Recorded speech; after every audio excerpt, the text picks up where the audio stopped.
"Everyone, we have arrived at our destination," the train conductor said as he shook a handbell in his hand.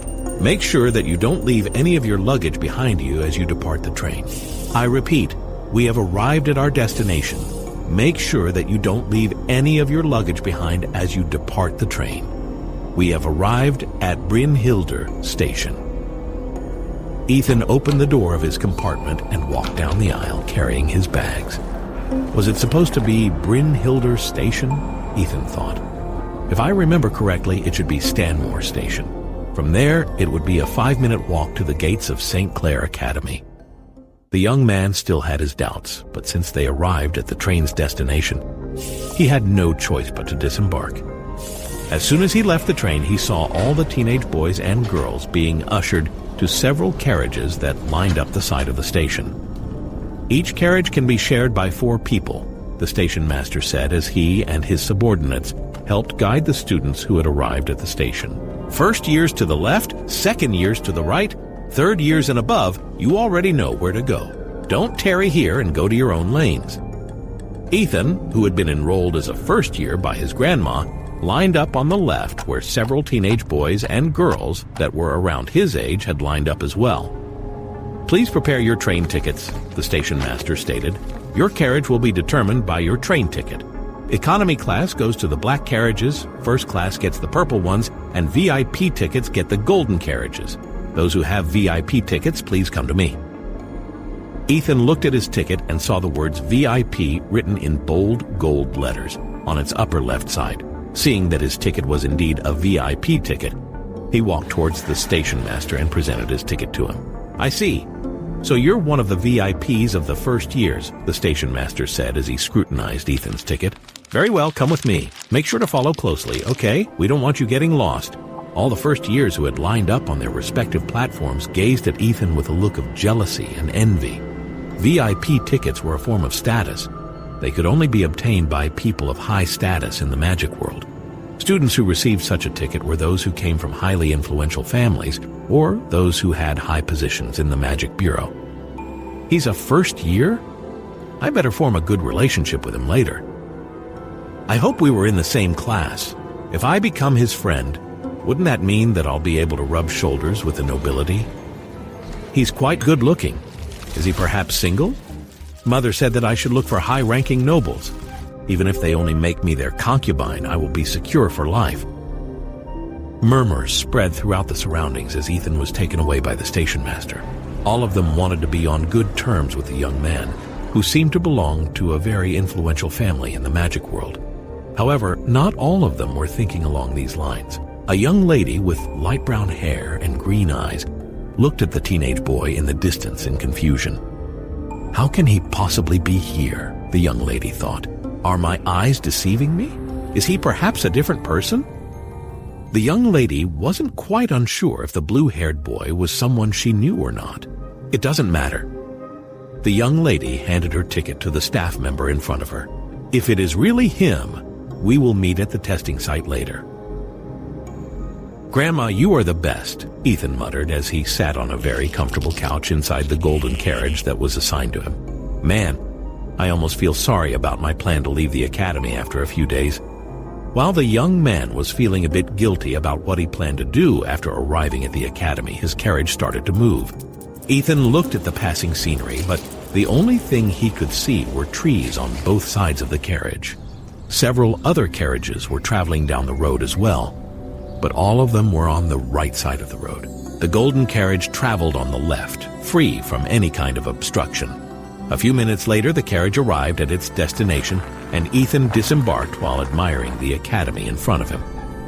"It's bigger than I thought," Ethan muttered as he looked at the learning institution that he would spend some time in. Before the young man could even wonder what to do next, a man wearing gray robes walked out of the gates and greeted him with a smile. "You must be Professor Ophelia's prized disciple," the gray-robed man said with a smile. "Come, we should head to the Plaza of Beginnings, where the other first years will gather shortly. There, the appraisal stone will measure your magical power and assign which manor you will be staying in. Please, come this way." Ethan nodded and followed the kind man whom he initially thought to be his tour guide. As they walked together, the gray-robed man introduced himself as Njal Brand, a professor that taught the study of magical creatures class. Ethan had no idea what kind of subject the study of magical creatures was, so he decided to not talk about this subject and instead asked Professor Njal questions about Brynhildr Academy. The professor thought that this was his opportunity to form a good relationship with the handsome teenager, so he made sure to answer all of Ethan's questions with as many details as possible. The more Ethan asked, the more confused he became. Njal told him that the Brynhildr Academy was built after the heroes defeated the Demon Lord, who once threatened the magical world. It was founded by none other than Fortitude, who believed that everyone had the right to study magic, even those who were born with very little magical power. Within the academy grounds, 5 manors were built, and each of them carried the will and belief of each of the 5 heroes that fought for the peace of the world. Agmundur Schwartz, Schwartz Manor; Sven Terra, Terra Manor; Magni Jaeger, Jaeger Manor; Eilifer Equus, Equus Manor; Fortis Dud, Dud Manor. Schwartz Manor was the place where wizards and witches who specialized in black magic conducted their magical experiments.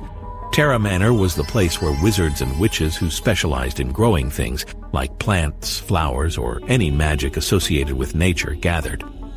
Jaeger Manor was the place where wizards and witches who had the ability to transform, tame, and command magical beasts were nurtured. Equus Manor was the manor that specialized in combat wizards and witches. These students not only used wands, but other magical weapons and artifacts as well. Several of their graduates often become part of the magical knights in their respective territories, as well as the magistratus who help the magical bureau enforce the laws of the magical world to its denizens. Last but not least was the Dud Manor. This manor was often coined as the dropout manor because those with very little to almost non-existent magic power were sent there to train. All of its residents were called Dud, and in time this term had become a derogatory slang that was used by Edalist professors and students in the academy who looked down on the talentless and magically crippled students who had enrolled at Brynhildr Academy. "We're here, Ethan," Professor Njal said as they arrived at the plaza inside the academy, where several adults wearing gray robes standing on an elevated platform gathered. "This is the Plaza of Beginnings, but since you are here because of a professor's recommendation, you may stand in the VIP area beside the appraisal stone. If I remember correctly, there are only 5 VIPs this year, and you are one of them. I look forward to what manor you will be placed in. By the way, I am one of the professors supervising the Jaeger Manor. If you have any questions regarding magical beasts, you can come find me anytime." The professor chuckled as he led Ethan to the VIP area before standing beside his colleagues on the elevated platform to welcome the new students of Brynhildr Academy. Several of the professors eyed the young man with curiosity. As a first year, being able to stand in the VIP area meant that Ethan was one of the geniuses of the young generation. "Njal, is that the student that Professor Ophelia vouched for this year?" an old wizard with a long white beard asked. "Yes, headmaster," Professor Njal answered. "His name is Ethan." "Ethan?" The old wizard played with his beard as he gazed at the teenage boy from head to foot. A few minutes later, the corner of his lips rose up into a smirk, and his eyes flashed with mirth as if he found something very amusing. "Looks like this school year will be more lively than the one we had last year," the old wizard mused. "Professor Ophelia, you have brought a very interesting first year to the academy." The headmaster of Brynhildr Academy chuckled internally as he looked at the anxious-looking teenager in the distance, who had no idea what was about to happen to him next.